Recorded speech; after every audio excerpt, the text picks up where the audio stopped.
Hello, welcome to the cafe IAS. आज हम बात करेंगे राइट टू इक्वालिटी के बारे में। ये क्विक रिवीजन सीरीज है जो कि ये आर्टिकल्स को कवर करेगी और साथ में हम ट्रिक्स भी बताएंगे याद करने की। आर्टिकल 14 टू 18 के बारे में हम चर्चा करेंगे आज। आर्टिकल 14 से शुरू करते हैं जो है रिलेटेड टू लॉ।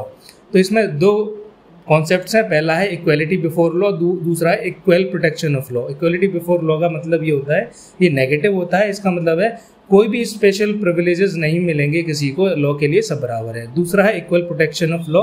ये पॉजिटिव कॉन्सेप्ट है जो कि like should be treated alike, equal protection in equal circumstances. Exception इसके देख लीजिए। एक्सेप्शन कौन कौन से होते हैं? प्रेसिडेंट, गवर्नर या फिर एमपी, एमएलए जो पार्लियामेंट में, लेजिस्लेचर में कुछ बोलते हैं, वोटिंग करते हैं। डिप्लोमेट्स हैं। आर्टिकल 31C है जो डीपीएसपी के concentration of wealth, article 2039 BOC से रिलेटेड है। Article 50 no discrimination on the grounds of religion, race, caste, sex, place and birth. इन ग्राउंड्स पर कोई डिस्क्रिमिनेशन नहीं किया जाएगा, बाकी ग्राउंड्स पर डिस्क्रिमिनेशन पॉसिबल है।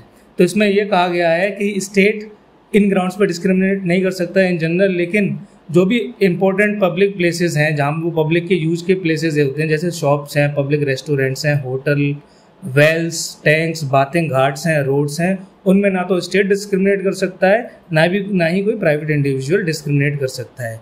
लेकिन स्टेट पॉजिटिवली डिस्क्रिमिनेट कर सकता है। क्यों डिस्क्रिमिनेट कर सकता है? कि अगर उसको वीमेन के लिए, चिल्ड्रन के लिए, या बैकवर्ड क्लासेस हैं, शेड्यूल कास्ट हैं, एसटीज हैं, अदर बैकवर्ड क्लासेस हैं, इनके लिए कोई पॉजिटिव स्टेप्स लेने हैं तो वो ले सकता है। ठीक है। फॉर एग्जांपल रिजर्वेशन है एडमिशन में, एजुकेशन इंस्टीट्यूशन के में, स्टेट वो ले सकता है। अभी हाल फिलहाल में इस रिजर्वेशन को 10% और बढ़ा दिया गया 103 कॉन्स्टिट्यूशन अमेंडमेंट एक्ट के तहत। ठीक है। इकोनॉमिकली वीकर सेक्शंस हैं उनके लिए 10% रिजर्वेशन दे दिया गया है। ठीक है। आर्टिकल 16 की बात करते हैं। ये एम्प्लॉयमेंट से रिलेटेड है। यहाँ भी डिस्क्रिमिनेशन की बात की जाती है कि कोई भी डिस्क्रिमिनेशन नहीं होगा इन फैक्टर्स के बेसिस पे। देखो ये सारे पुराने फैक्टर्स हैं, लेकिन इसमें दो एडिशन है, रेजिडेंस और डिसेंट। ठीक है, आप ये याद रखना है। तो एम्प्लॉयमेंट में डिस्क्रिमिनेशन नहीं होगा, लेकिन इसके भी कई एक्सेप्शंस हैं। एक्सेप्शंस क्या क्या हैं? कि पार्लियामेंट ये प्रोवाइड कर सकती है कि रेजिडेंस भी एक कंडीशन हो सकता है एम्प्लॉयमेंट का, ये पार्लियामेंट को अधिकार है।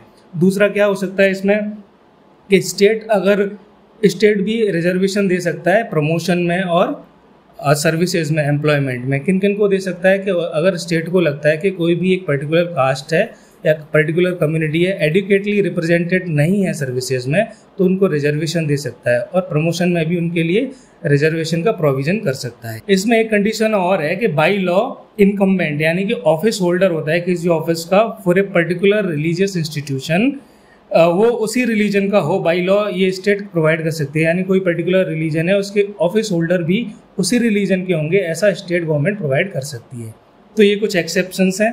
Let's move to the 17। Article 17 is related to abolition of touchability. Abolition of touchability यानी टचेबिलिटी, ऐसा कोई डेफिनेशन नहीं दी गई है कॉन्स्टिट्यूशन में कि अनटचेबिलिटी का क्या मतलब होता है। It is related to equality of status. It applies to both state and private individual, यानी कि अनटचेबिलिटी कोई भी प्रैक्टिस नहीं कर सकता, भले वो स्टेट हो या फिर कोई पर्टिकुलर पर्सन हो। देखिए मैंने कहा था जैसे ये डिफाइन नहीं की गई है, लेकिन मैसूर हाई कोर्ट ने इसकी डेफिनेशन दी थी, मतलब उनको डिफाइन किया था कि it is a practice which has been developed historically in the country. तो यहाँ पे अनटचेबिलिटी से मतलब वही है जो प्रैक्टिस हिस्टोरिकली डेवलप हुई है कंट्री में। ठीक है, कई टाइम से फॉलो होती रही है इस कॉन्टेक्स्ट में। तो मैसूर हाई कोर्ट ने ये कहा था। करेक्ट। इसमें दो चीज़ें कवर नहीं होती। एक्सेप्शंस है कि अगर सोशल बाइकआउट होता है कुछ इंडिविजुअल्स का, या फिर उनको एक्सक्लूड कर दिया जाता है रिलीजियस सर्विसेज से, तो इस तरह के जो एक्सक्लूजन्स हैं वो नहीं माने जाएंगे कि वो वायलेशन ऑफ दिस प्रिंसिपल है, वो अनटचेबिलिटी में काउंट नहीं किए जाएंगे, इनके लिए कोई पनिशमेंट नहीं है। Right. Let's move to the last article for right to equality which is abolition of title. देखिए यहाँ पे गलत हो गया है, ये आर्टिकल 18 है। आर्टिकल 18 अबॉलिशन ऑफ टाइटल, यानी कि इसमें यह कहा गया कि स्टेट कोई भी टाइटल कन्फर नहीं करेगा। जैसे पहले करते थे राजा, महाराजा, दीवान साहब, राय बहादुर, तो इस तरह के कोई भी टाइटल स्टेट द्वारा नहीं दिए जाएंगे। हाँ, मिलिट्री और जो एकेडमिक राइट वो है टाइटल हैं वो दे दिए जा सकते हैं। For example doctor, major, general, brigadier.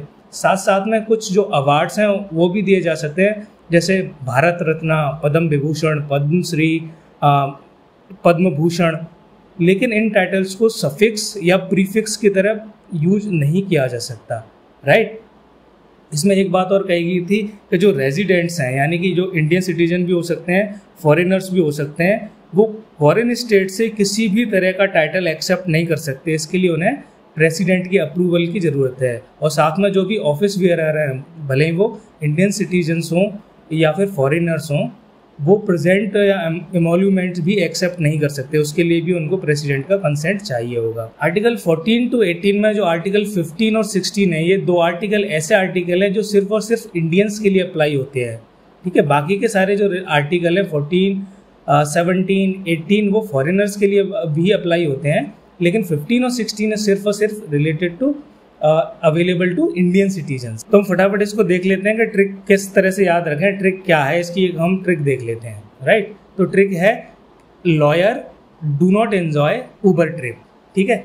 Lawyer do not enjoy Uber trip. Lawyer से क्या हो गया, लॉ आपको याद आ जाएगा, equality and equal protection. Do not enjoy, do not से नो डिस्क्रिमिनेशन, एंजॉय से एम्प्लॉयमेंट, उबर ट्रिप, ऊ से यू से अनटचेबिलिटी और टी फॉर टाइटल।